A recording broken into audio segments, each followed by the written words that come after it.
आदाब नमस्कार, मैं शाहिद उमेर। स्वागत है आप सभी का सियासत टीवी के साउथ इंडिया एक्सप्रेस में। आइए देखते हैं मुख्य समाचार। तेलंगाना के मुख्यमंत्री रेवंत रेड्डी ने हैदराबाद और तेलंगाना के कई हिस्सों में हो रही भारी बारिश के मद्देनजर राज्य प्रशासन को हाई अलर्ट पर रहने का निर्देश दिया है। मुख्यमंत्री ने अधिकारियों को दुर्घटनाओं से बचने के लिए जर्जर और पुराने घरों में रहने वाले लोगों को तुरंत सुरक्षित स्थानों पर पहुंचाने का निर्देश दिया है। उन्होंने बारिश के दौरान असुविधा पैदा किए बिना सार्वजनिक सुरक्षा सुनिश्चित करने के लिए हाइड्रा, जीएचएमसी, एसडीआरएफ, अग्निशमन, यातायात और पुलिस विभागों द्वारा समन्वित बचाव और राहत कार्यों की आवश्यकता पर बल दिया। सिंचाई विभाग को राज्य भर के जलाशयों, नालों, पुलियों, नालों और नालों में प्रवाह की निगरानी करने के लिए कहा गया है। मुख्यमंत्री ने अधिकारियों को नुकसान और जान माल के नुकसान को रोकने के लिए बाढ़ की आशंका वाले सभी जल निकायों पर एहतियाती कदम उठाने का भी निर्देश दिया है।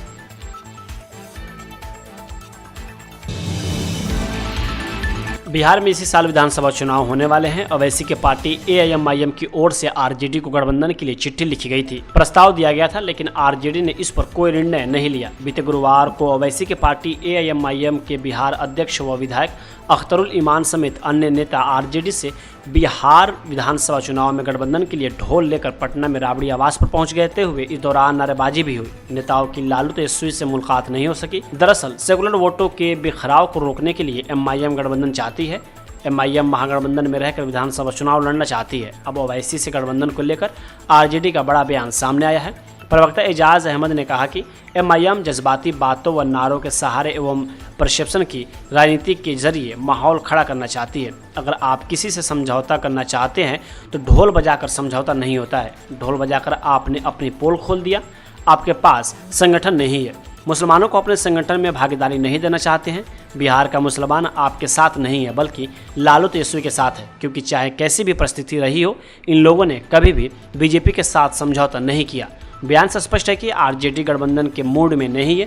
वैसे भी महागठबंधन के दल ओवैसी को बीजेपी की बी टीम बताते हैं। केंद्रीय मंत्री जी किशन रेड्डी ने कहा कि महत्वपूर्ण खनिजों के लिए हम अन्य देशों पर निर्भर हैं। आज भारत के साथ साथ अन्य देशों में भी महत्वपूर्ण खनिजों की मांग बढ़ गई है।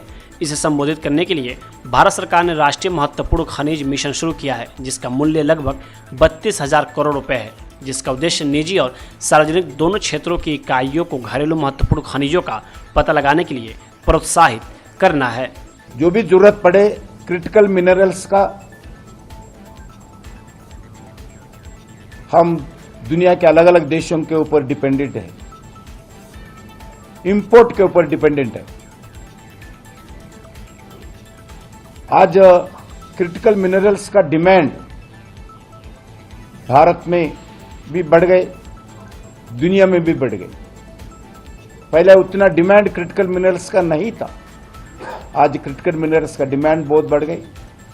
आपके हाथ में जो फोन है, आपके हाथ में जो कैमरा है, सभी भी मेरे सामने जो माइक्स है, ये सभी भी क्रिटिकल मिनरल, बिना क्रिटिकल मिनरल का काम नहीं होता है। जो गाड़ी चलाते हैं बैटरी के लिए क्रिटिकल मिनरल चाहिए, जो सेलफोन के अंदर जो बैटरी चाहिए उठ के भी उसके लिए भी क्रिटिकल मिनरल चाहिए। अब भारत क्रिटिकल मिनरल के लिए भी पूरा प्रयास करे।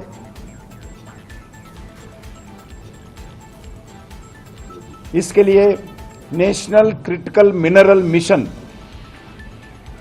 के नाम पर लगभग 32,000 करोड़ का एक मिशन शुरू किया है भारत सरकार। इसके द्वारा देश में डोमेस्टिक क्रिटिकल मिनरल प्रोडक्शन के लिए भी, डोमेस्टिक क्रिटिकल मिनरल का एक्सप्लोरेशन के लिए भी प्राइवेट सेक्टर को, पब्लिक सेक्टर यूनिट्स को प्रोत्साहन देने के लिए प्रयास करें। दुनिया में अलग अलग देशों में भारत सरकार जाकर गवर्नमेंट ऑफ इंडिया का पीएसयूज और देश में रहने वाले प्राइवेट सेक्टर लोगों को भी दुनिया अलग अलग देशों में जाकर उधर एक्सप्लोरेशन करना, माइनिंग करना, भारत को क्रिटिकल मिनरल लाना इस मिशन का प्रमुख उद्देश्य है।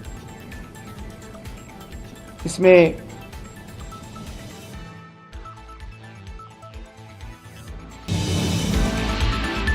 बिहार कांग्रेस द्वारा पोस्ट किए गए एआई जनरेटेड वीडियो पर जिसमें दो किरदार कथित तौर पर पीएम मोदी और उनकी दिवंगत मां से मिलते जुलते दिख रहे हैं, उस पर अब बीजेपी एमएलसी सीटी रवि ने कहा कि कांग्रेस चोरों का वंश है। ऐसे लोग हमेशा दूसरों पर आरोप लगाते हैं, वोट चोरी किसने की। आगे उन्होंने कहा कि वे उपराष्ट्रपति चुनाव भी हार गए जो मतपत्रों पर आयोजित किया गया था।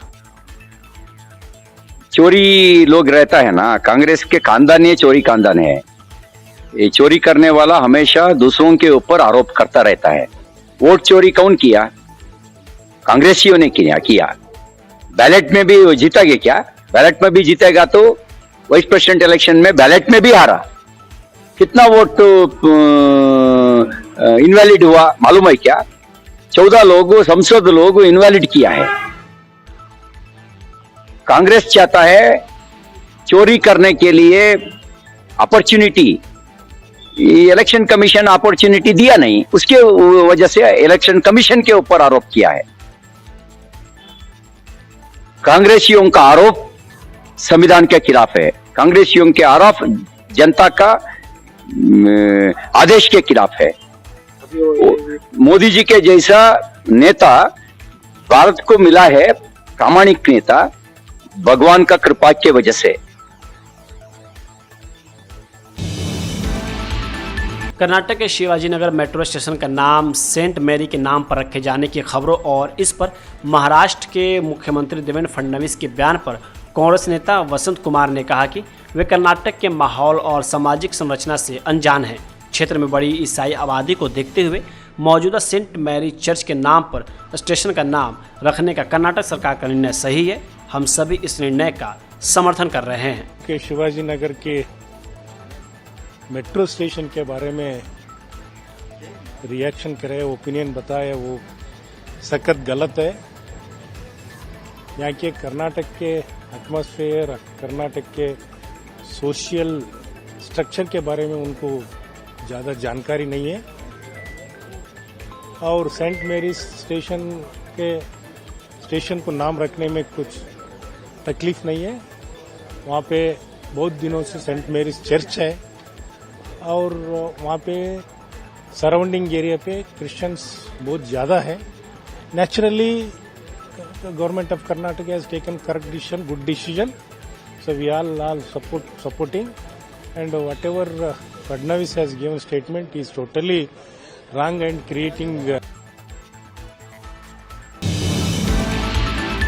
बिहार कांग्रेस द्वारा पोस्ट किए गए एक एआई जनरेटेड वीडियो पर जिसमें कथित तौर पर पीएम मोदी और उनकी दिवंगत मां से मिलते जुलते दो किरदार दिख रहे हैं, उस पर अब केरल बीजेपी अध्यक्ष राजीव चंद्रशेखर ने कहा कि राहुल गांधी के नेतृत्व में कांग्रेस पार्टी जो कभी भारत की सबसे बड़ी पार्टी हुआ करती थी, एक ऐसी पार्टी बन गई है जो या तो झूठ बोलने या नकली वीडियो बनाने या भारत के लोगों को भ्रमित करने के लिए नकली आख्याय बनाने तक सीमित हो गई है। लोगों के लिए राष्ट्रीय सेवा वात्सव में लोगों या देश के लिए कुछ भी अच्छा करने का 1 इंच भी उनके डीएनए में नहीं है। हमने देखा कि यह केरल में है जहां उनके निर्वाचित विधायक पर महिलाओं से छेड़छाड़ और बलात्कार का आरोप लगाया गया है, और आप कर्नाटक में कांग्रेस पार्टी में देखते हैं कि वे वहां की अर्थव्यवस्था के लिए क्या कर रहे हैं, कैसे कोई विकास नहीं है, कैसे केवल भ्रष्टाचार है। मैं इस पर कोई ध्यान नहीं दूंगा, नहीं बिहार के लोग इस पर ध्यान देंगे। कर्नाटक में 22 सितंबर से सामाजिक और शैक्षणिक सर्वे शुरू होने जा रहा है। इसको आसान भाषा में कहा जाए तो यह एक तरह से जातिगत सर्वे ही है। यह पूरा कार्यक्रम 22 सितंबर से शुरू होकर 7 अक्टूबर तक चलने वाला है। ऐसा इसलिए क्योंकि कर्नाटक राज्य पिछड़ा वर्ग आयोग को अक्टूबर के आखिर तक रिपोर्ट पेश करने का जिम्मा दिया गया है। इस सर्वे के दौरान 60 से ज़्यादा सवाल पूछे जा सकते हैं। इसमें से घर के पास खेल का मैदान है या नहीं, लैंप जलता है या बिजली जैसे सवाल शामिल हैं। इस सर्वे के दौरान सरकार हर एक स्थिति का भी ध्यान रख रही है, जैसे जिन इलाकों में बाढ़ आती है उनका डेटा भी एकत्रित किया जा रहा है। इसके साथ ही जहां स्कूलों की कमी है जैसी चीज़ें भी शामिल हैं। कुल मिलाकर इस सर्वे में 60 से ज़्यादा सवाल पूछे जा सकते हैं। पिछड़ा वर्ग आयोग के अध्यक्ष नाइक ने बताया कि यह सर्वे केवल पिछड़े वर्गों तक ही सीमित नहीं रहने वाला है, यह शासन के विभिन्न पहलुओं को छुएगा। हमें राज्य के सभी 7 करोड़ लोगों का डेटा तैयार करना होगा जिसका उपयोग सरकार समस्याओं के समाधान के लिए कर सके। वही सर्वे के दौरान परिवहन, स्वास्थ्य सेवा सुविधाओं, कब्रिस्तानों, बाजारों और पुस्तकालयों तक पहुंच का डाटा भी जोड़ा जाएगा। वही सर्वे में उन खतरों की भी जांच की जाएगी जिनका सामना घरों को करना पड़ सकता है। जैसे बाढ़, समुद्री कटाव, सूखा, भूस्खलन, मानव पशु संघर्ष और जंगल की आग शामिल है। अध्यक्ष ने बताया कि हम इस सर्वे के दौरान लोगों से उनकी जरूरतों के बारे में भी बात करेंगे।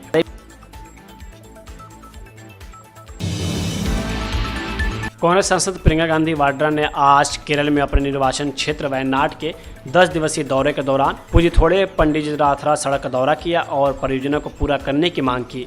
एक मीडिया से बात करते हुए प्रियंका गांधी वाड्रा ने कहा कि वह स्थानीय मुद्दों को समझने और उनका समाधान करने के लिए अपने निर्वाचन क्षेत्र का दौरा कर रही हैं। उन्होंने कहा कि मैं यहाँ 10 दिनों के लिए आई हूँ और यहाँ के मुद्दों को और गहराई से समझना चाहती हूँ। उन्होंने कहा कि मैं यह भी समझ रही हूँ कि मैं मुद्दों को हल करने में कैसे सहयोग और मदद कर सकती हूँ। यही इन 10 दिनों का मिशन है। प्रियंका गांधी ने आगे कहा कि यह परियोजना जरूरी है क्योंकि क्षेत्र के लोग चिकित्सा सुविधाओं तक नहीं पहुंच पा रहे हैं। उन्होंने कहा कि लोगों के लिए चिकित्सा सुविधाओं और अन्य सुविधाओं तक पहुंचना जरूरी है जिन तक पहुंच नहीं हो पा रही है। हमारा प्रयास उनकी मदद और समर्थन करना होगा।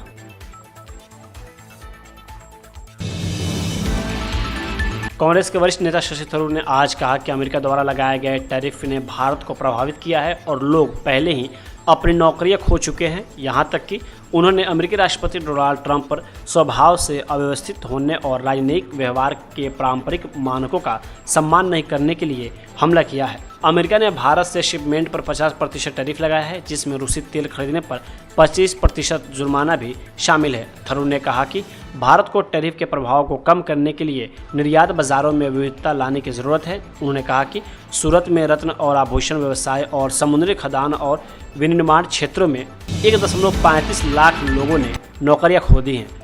थरूर ने रियल एस्टेट क्षेत्र के लिए भारत के शीर्ष उद्योग निकाय क्रेडाई द्वारा आयोजित एक सम्मेलन में भारत और अमेरिकी संबंधों के टैरिफ लगाने के संबंधित एक प्रश्न का उत्तर देते हुए कहा कि श्री ट्रंप एक बहुत ही चंचल व्यक्ति हैं और अमेरिकी प्रणाली राष्ट्रपति को आश्चर्यजनक छूट देती है। सीपी राधाकृष्णन ने आज भारत के उपराष्ट्रपति पद की शपथ ली। राष्ट्रपति भवन में आयोजित कार्यक्रम में राष्ट्रपति द्रौपदी मुर्मू ने राधाकृष्णन को उपराष्ट्रपति पद की शपथ दिलाई। इस दौरान पूर्व उपराष्ट्रपति जगदीप धनखड़ भी अपनी पत्नी के साथ मौजूद थे। वहीं इस कार्यक्रम में जगदीप धनखड़ पूर्व उपराष्ट्रपति वेंकैया नायडू, पूर्व उपराष्ट्रपति हामिद अंसारी के साथ बैठते हुए नजर आए। वही आपको बता दें कि पूर्व उपराष्ट्रपति लंबे समय के बाद किसी सार्वजनिक कार्यक्रम में नजर आए। जगदीप धनखड़ ने 21 जुलाई को स्वास्थ्य कारणों से अचानक उपराष्ट्रपति पद से इस्तीफा दे दिया था। इसके बाद से वह लंबे समय तक सार्वजनिक रूप से नजर नहीं आए थे। इसके साथ ही उनका किसी भी तरह का कोई बयान सामने नहीं आया था। विपक्ष ने धनखड़ के नजरबंद होने का भी आरोप लगाए थे। कांग्रेस ने उपराष्ट्रपति चुनाव के दौरान भी जगदीप धनखड़ की चुप्पी को लेकर सवाल उठाए थे। कांग्रेस महासचिव केशव वेणुगोपाल ने मंगलवार को कहा था कि देश पूर्व उपराष्ट्रपति जगदीप धनखड़ के अप्रत्याशित इस्तीफे पर उनके बयान का इंतजार कर रहा है।